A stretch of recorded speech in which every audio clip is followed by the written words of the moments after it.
What's more remarkable than Donald Trump, aka the commander-in-chief, aka the most powerful person in the country, tapping out 18 tweets on a single subject in less than 12 hours is the tone of those tweets: negative, defensive and dark. It all began with Trump's slashing attack on San Juan Mayor Carmen Yulín Cruz, who has become the face of the humanitarian crisis in Puerto Rico thanks in no small part to her interview Friday on CNN's New Day, in which she angrily denounced attempts by the Trump White House to present the situation in Puerto Rico as a good news story. Trump, already worried about the perception that he and his administration have responded inadequately to the situation, responded to Yulín Cruz the only way he knows how: viciously.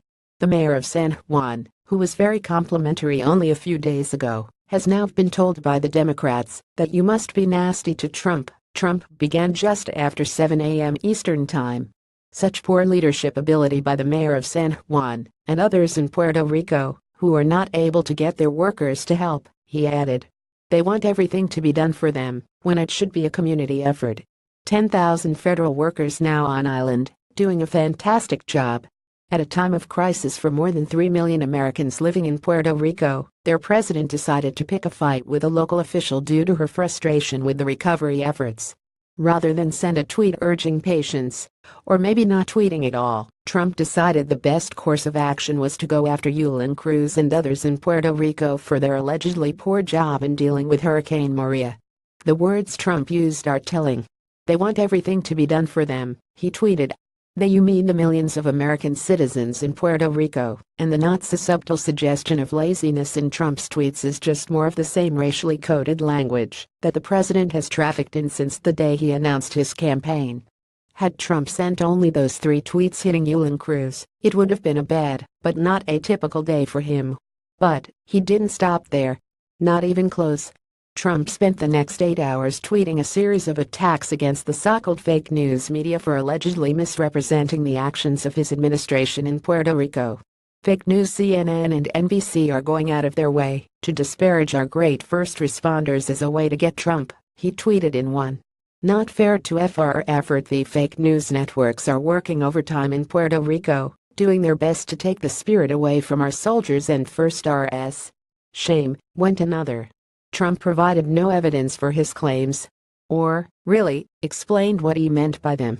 CNN, for its part, has provided significant coverage of the recovery efforts, highlighting both stories of inspiration and the real struggles of many on the island to cope with the lack of electricity and increasing shortages of water and food.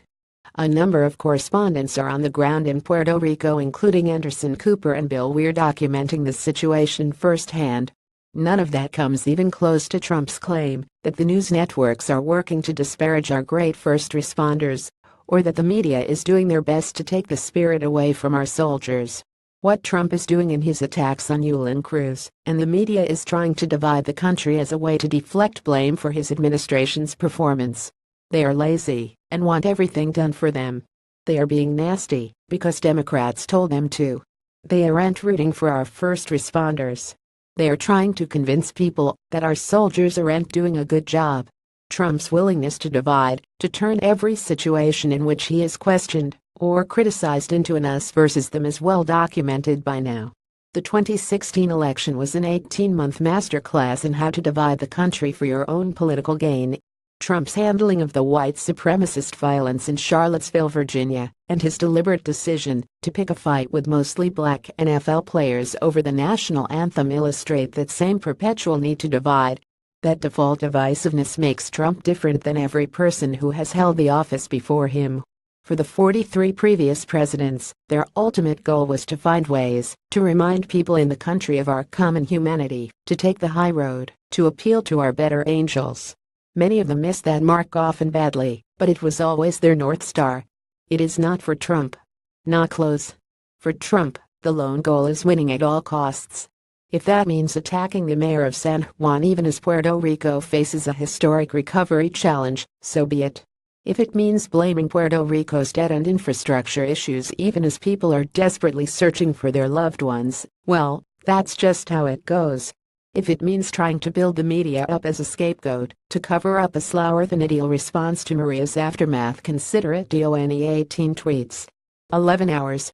Full of blame, anger and victimhood. totally devoid of hope, inspiration, or unity.